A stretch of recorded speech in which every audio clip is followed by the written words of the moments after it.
I was lucky enough to have met mastermind Conor Clyne here in Kiev, Ukraine. If you don't know who Conor Clyne is, he is also a YouTuber and he is a polyglot. He speaks over 10 languages fluently. He is an expert in the region between Russia, Belarus and Ukraine, and therefore I was very excited to ask him his opinion about the current conflict with Russia and Ukraine. And this is the interview. Today I'm here with Conor Clyne. Do you pronounce it correctly? Yeah, Conor Clyne. Yes. It's almost like a German last name, Clyne. Clyne, yeah, I thought the same thing, yeah. So Conor is specialized in Ukraine, Belarus and Russia for vlogging. So you've been a vlogger since when? A YouTuber? Oh, a YouTuber. I actually originally started, I think it's like 8 years ago, and I had a very geeky language learning channel. And I had, obviously this is a newer iPhone, but I had the iPhone 4 or 5 at the time. It's that long ago, and I made these very geeky videos, and I emphasize the word geeky. They were terrible. I had no personality as well when I was doing it because it was very new to me, for me to be on camera. I had no experience being in, TV or something like that, where 7, 8 years ago we didn't use the phones as much. So I started off with this channel. It got some success, right? And I actually became part of a community to do with language learning. They invited me to conferences to speak. So yeah, I was able to provide value within the community with the videos. But after, I think it was about maybe 5 years of this, so it's probably about 4 years ago, I realized that whilst it was playing a role in my life, I got invited to all these conferences, I wasn't able to create a business or sustain my lifestyle with that type of vlog. So then I changed the channel, rebranded it, and focused on my experiences here in Eastern Europe, and that's been the main focus of the channel since then. So you're a polyglot, right? How many languages do you speak? Oof, that is always a tricky question for a language learner to answer, a polyglot in particular. I usually just say more than 10, because then people get into, does he speak it well enough? Language number 12 or language number 11? It's like, whatever. Yeah. Speaking is a question. What means speaking? What defines speaking? A2 level, A1 level, B1 like I would say B2 level, but that's how I would define it. But yeah, so I've learned maybe something like 13 or 14 languages. I don't maintain them all because you have to continuously use them in order to maintain a high level. But yeah, normally I can have a conversation in over 10 languages if people start talking to me. That's amazing. Yeah. What actually got you into language learning then? It's a bit ironic, it's paradoxical. I was terrible at languages in school. I think part of it was just the fact that I struggled so much with something. I got my worst grades in high school were in languages like English, Irish, I was born in Ireland, and French, which was the foreign language that we studied. They were my 3 worst results in high school. But then I went in university on Erasmus, which is an exchange program, to France, and it was horrible for the first month. I couldn't talk to anyone, but that made me extremely determined to learn French. And then I became a bit obsessed with language learning because of this experience and overcoming it. And then it was like, you know what? I want to learn Italian, I want to learn German, I want to learn eventually Russian, Portuguese. I started going one after the other after another. And I also, during that first year in France, I actually met a guy who was a polyglot randomly at a cafe, and he was speaking to his girlfriend one language, speaking to me in English, then speaking in French. He said, actually, I used to play table tennis for Germany, and I used to go to a new country every few weeks, so then I got really interested. That's why I was that's super cool, right? I want to be like him, kind of like this spontaneous meeting, and yet it inspired me as well. So that's why I ended up learning lots of languages. And it does tie in with what I ended up doing later on because, Russian as a lingua franca for Eastern Europe is obviously pretty important. And if I hadn't been learning and been so many languages and been such a geek for that period, I probably never would have learned Russian and maybe not even hung out here. So. Wow, amazing. But then what made you shift from language learning to what you're doing now, which is mostly focusing on dating East European women? That was an evolution. I don't know if that's really the main focus anymore. I would argue it's not. But so what happened is a transition. I guess this is interesting for people who are maybe currently doing YouTube at maybe at a kind of more lower level, right? You're not making a business out of it or making a living out of it, but you're doing this as a hobby. I actually, in order to realize that goal, have been able to generate enough income from YouTube, and it wasn't working with the language learning. I pivoted, and the reason I pivoted it to dating in Eastern Europe 4 years ago was because people started to ask me for advice on that, because I was always around here and dating women, and people who knew me, I started asking me. So I said, oh, you guys seem interested in this. So I started to do that. And then, business developed out of that. And then around the time COVID happened, maybe it was a little bit afterwards, because I had done it for 1 year, 2019, basically the whole year, that was the main business model. I started to realize, first of all, we had a big issue because COVID, no one was traveling, so I couldn't have in-person clients. I could have them online. But then the second thing was my clients from 2019, many of them started to move to Eastern Europe. So they actually started to relocate. And then they had another set of problems that I could help them with, like how do you get a visa? They wanted to buy property here. Where's the best city to move to, not just to come for a weekend and go to clubbing and partying. That's also part of it, right? But then it became this bigger set of desires. And I was like, you know what? This is actually more lucrative for me than dating at the moment. So why don't I start to focus on that? That's why the video kind of changed to like a lot about, I was actually making a lot of videos about real estate just before the war, because this was like, wow, the guys want to buy, they want to invest 1 million euros or $1 million in buying real estate in Kiev. Well, that's going to be a lot more lucrative. That's going to be particularly lucrative for me if I can help them do that. So it kind of evolved more to, I think, lifestyle. So dating was definitely a central fulcrum as a single guy, right? Obviously, single straight guy comes to Eastern Europe. Well, part of the lifestyle is going to be dating, and that's one of the big attractions. But then there's all these other things that they also need help with. So I would say it's evolved from very geeky language learning to dating. And then it expanded out to kind of more general lifestyle and relocation in Eastern Europe. Obviously, we have this war. Well, we're talking on day, I think it's 154 of Russia's invasion of Ukraine. So that business is obviously kaput for now. So we were discussing just off camera what I'm gonna do, and that's actually expand a little bit the geographical zone. Something that my existing clients, that was their big question. Maybe after 2 months of the war, we realize it's not going to end soon. Conor, where do I go now? What do I do now? I have my Ukrainian residency permit. I have property in Kiev, but I don't want to live there if there's going to be a war, if it's going to be dangerous. I mean, we're here in Kiev. It's relative, the amount of danger at the moment, right? It's not huge danger. Air sirens all the time, every day. It's like living under a state of terrorism, potential terrorist attacks, more than actually being occupied here in Kiev as I'm speaking. So I'm going to expand out. I'm going to go to Moldova later this week. I've already been there and going to film there. I'll probably go to some other countries that are related to here, like maybe back to Kazakhstan. Maybe I'm going to go to Georgia. A lot of people, you got Poland, the Baltics. People have asked me about Serbia. So that will probably be the focus for maybe a few months, as well as potentially I'm going to come back here as well, depending.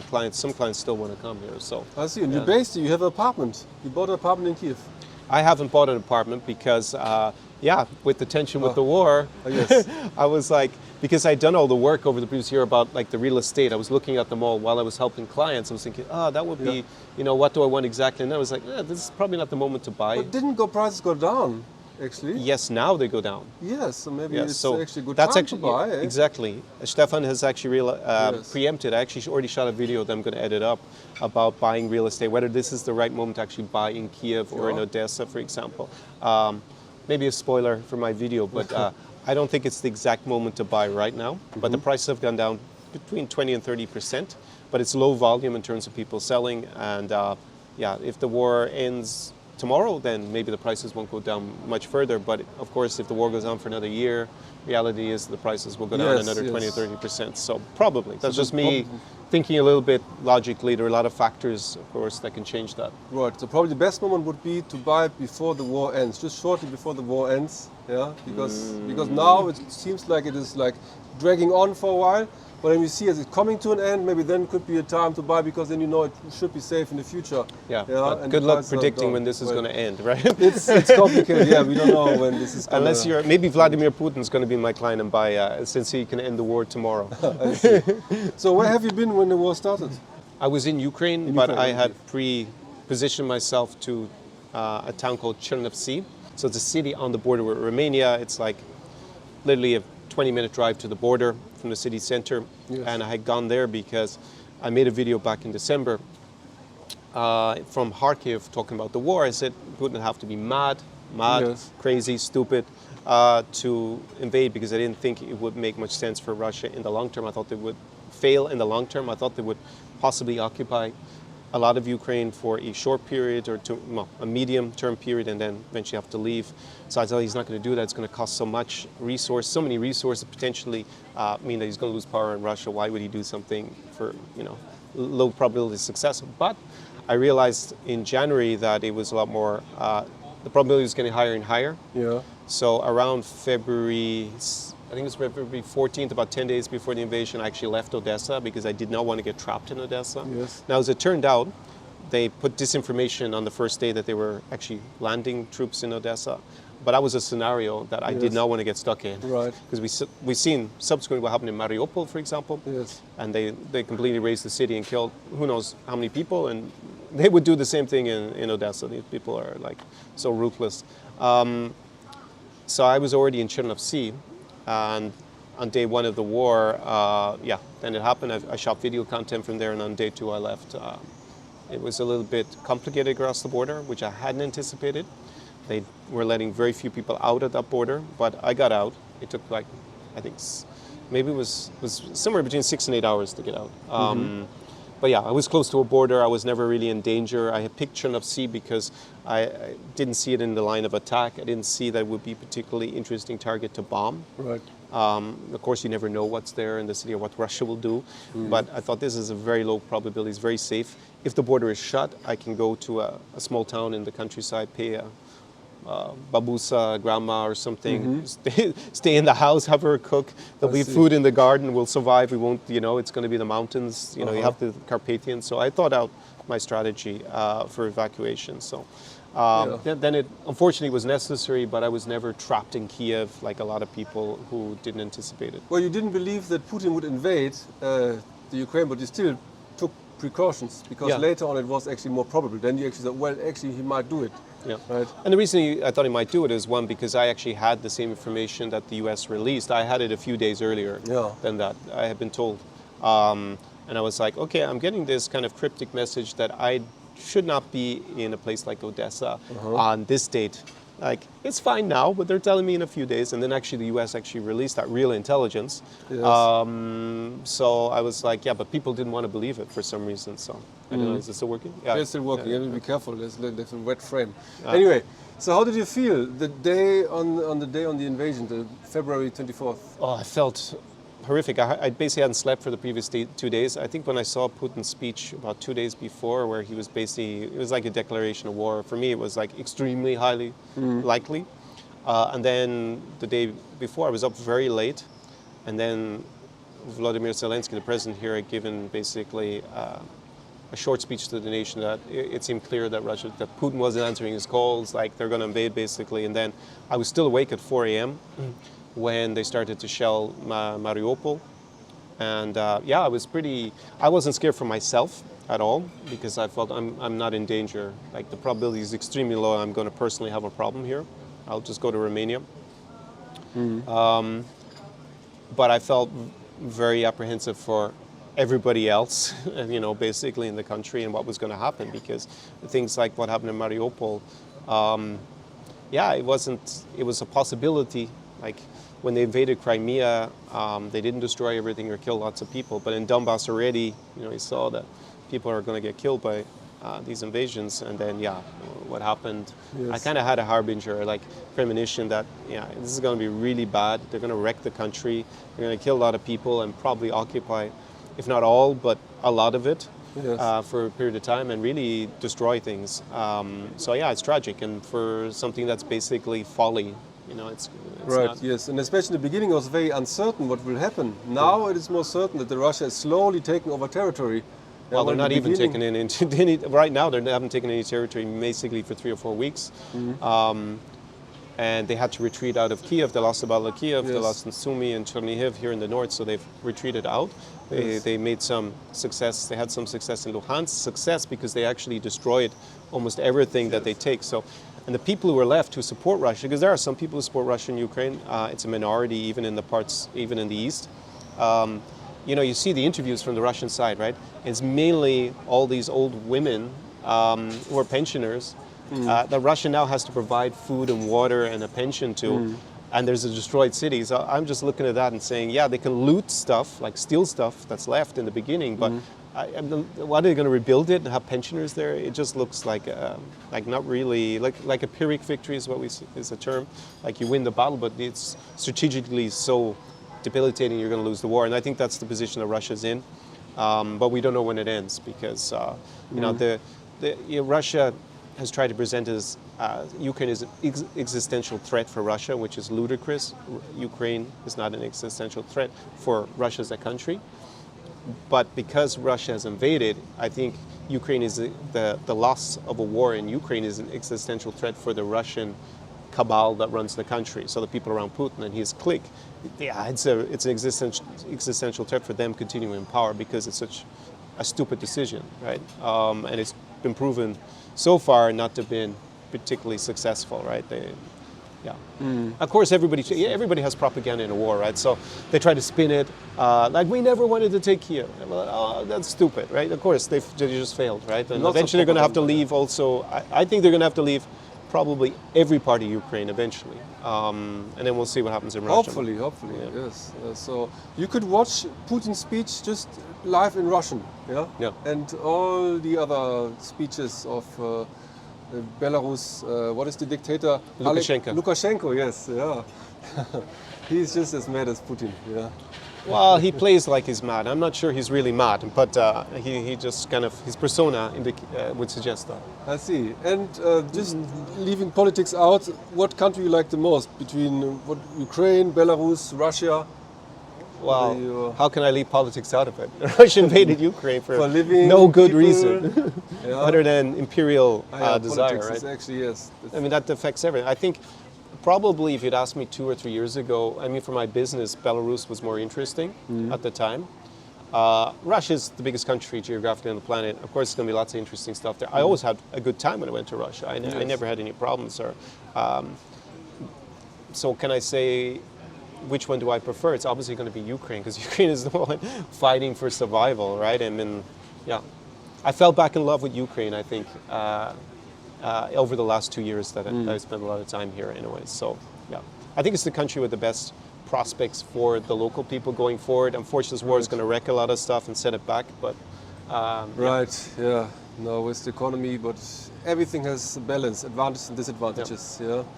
So, and for the people, I think people are nice everywhere. I interviewed also Johnny FD, and we had a little argument because I said, I do like Russian people, I just don't like the government, the politics, yeah, and he disagreed. He said, yeah, then why don't speak up the Russians? The Russians support the war, for example. But what is your opinion about Russian people? And Yeah, I think that's, people don't speak up about the war. I think Russia's an unreformed empire. Right? It's not a nation state. First of all, it's an empire that had been reduced by the collapse of the Soviet Union. It was a Soviet empire before, and then it's been reduced. They lost a significant amount of territory, but it's still basically an empire. So you have all these different ethnicities. There's almost 200, I think, in Russia, and then you have a main ethnic group that is the biggest and dominates, which are ethnic Russians. But they have this imperialistic mentality from their history that's unreformed. So that's why, say, Putin's speech before resonates with so many, I think in particular, older, less educated, and more rural. It's kind of trend in that way. Yes. Because for them, they think, yeah, these Ukrainians, how dare they not be with us? We're Russia, we're big. And of course, most people think like that. They don't have much, right? So they think, oh, we're part of this big country, empire, right?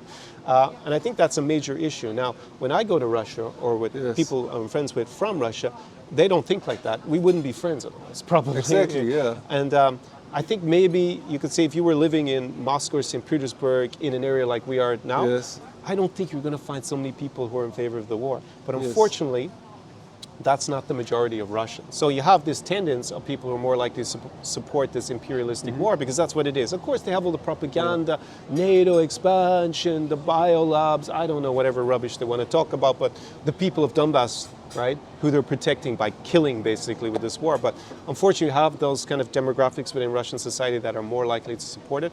When I go to Russia, I don't even meet those people. All my Russian friends are against the war. I will say as a critique, though, as a criticism, the number of Russians who are willing to take a risk and publicly oppose the war is disappointingly low. And I think that reflects a difference in the mentality to, say, Ukraine. And that's probably why I fell back in love with Ukrainians with this war. It's like even with the previous revolutions, there are more Ukrainians willing to take a risk, right? Yes, that's right. To change the system. I know that in Russia there's a dictatorship. I know that it's oppressive. Obviously, freedom of speech is almost, if you want to criticize the war in public, it's going to be extremely hard in Russia at the moment. But even Russians who leave, and I criticized the YouTuber because he was there saying, oh, I can't say anything, blah, blah, I have family there. I mean, that's lame. At the end of the day, they could help Ukraine, and I'm not saying that they could end the war, one person doing something, but together they can't stop what the government's doing. Right, there's always something they could do. And there were so many revolutions in the past. Why not now? And like, you're born in Germany, yeah? Yes. Right. When we look back at history, right, and we see what happened in the Second World War with Nazi Germany, and obviously you weren't born then, it's nothing really to do with you, but after the war, people didn't say, you know what, it was all Hitler. Those German people, no, people blamed German people because they didn't stop him. Right? They had the power. And there were Germans who tried to stop him. But there just weren't enough who were willing to take risks. Right. There were enough people who supported the idea of German imperialism and the Third Reich going eastwards and having Lebensraum and whatever, and killing people. Right? It's not like everybody was there, we want to kill all the Jews, we want to kill all the Slavs. Yes, no, exactly. But they didn't stop it. Not enough people. Some Germans did. Where I grew up in Ireland, there were a lot of dissidents actually moved to just before the Second World War from Germany. Right. But they weren't able to stop it. So do I blame the Russian people? Do I dislike the people? Well, obviously I dislike the people who support the war. Yes. And I'll give you a good example. I had a live stream, and this guy who I knew from the language learning community came on it basically to troll me because he's pro-war, right? Oh. And think about it, right? He's actually an Irish citizen. He lives in Cyprus, so he lives in the EU. And then he's supporting this war to kill Ukrainians. He actually had, when we were hanging out in this language learning community, friends who are Russian-speaking from Ukraine, from the cities that have been attacked in Mykolaiv, who he just doesn't care about the friendship. He's like, yeah, Russia, good. And then he just repeats all the propaganda. And I'm just like, this guy doesn't even want to live in Russia. So you do have people like that. It's a bit twisted. Like they think Russia great, Russia big, because he believes in Russian imperialism. He doesn't want his own children to grow up in Russia because he knows it sucks, basically, compared to life in the West, which he has very cushy with his Irish passport and his residency in Cyprus, which he gets because he's an EU citizen. But still, you have that. It's an imperial mentality. And there's basically a genocide being attempted. I made a video about why it's been classified as a genocide. What Russia is attempting in Ukraine, because they just don't have public support. They don't have enough support in Ukraine to take over. So just think about the mentality. The guy even has friends, and they would get killed in it, and their families would get killed, but he still supports it because this idea of imperialism. Yes. Yeah? So they're definitely, I blame the kind of collective imperial mentality of Russians that has to reform in order for Russians to be able to live at peace with their neighbors. Because, listen, if Putin goes tomorrow and dies, you could get an even worse leader because that mentality is there. And that can only really be changed like it was in the United Kingdom or in France or in Germany by just a collective change in the political system and the overall mentality of people that, imperialism is something from the 19th century and in 2022 is not something that's acceptable anymore, like invading your neighbors and trying to annex them and killing and trying to commit a genocide when it doesn't work out, right? Exactly. And that's something that, unfortunately, for the moment, there aren't enough Russians who are opposing. I think that because the war is a train wreck and that Russia will have to leave, that will create the window of opportunity for Russians, we'll call them the good Russians, as opposed to bad Russians, the Russians who believe in changing the system and not having an empire and attacking their neighbors. That will leave a window of opportunity to change things. We'll see if it's successful in that. But so in some, I don't blame all Russians. Yes. I'm still friends. I don't hate on the Russians I know just because they're Russian, because they are the Russians who oppose the war. But I think that everybody can play their part, and unfortunately, not enough Russians have done that. That's right. Yeah, the people we know, they're mostly open-minded people, and that's why it's like all the people I know, they don't support the war. Yeah, my students or people I met through couch surfing. Yeah, and these are all very nice and open-minded people, and that's why I have a good opinion of Russian people, but you're right. The majority of Russian people probably support the war, and they are brainwashed by the Russian imperialism. Yeah, but I think it's imperialism appeals to certain people, right? And I outlined the demographics are more likely to support it. But there are other YouTubers who openly support Russian imperialism. They're careful what they say on YouTube because they might get demonetized or deplatformed. But it's clear that they support it. And some of them, that's actually maybe a final point to make about YouTube is like, YouTube is an amazing opportunity to self-publish, right? So we can sit here from Kiev and give you our perspectives about what's going on from the ground. We're not professional journalists or reporters like in the past that you would have had to depend on, or a travel writer, I guess, would have been another form of media. But governments, it's been very free and open and say not so regulated by government or corporate interests until now. But I see already how China in particular and Russia with this war, how they plant people to try and change the narrative. And a lot of it, obviously someone's talking about politics, it's a bit easier to spot, right? Yes.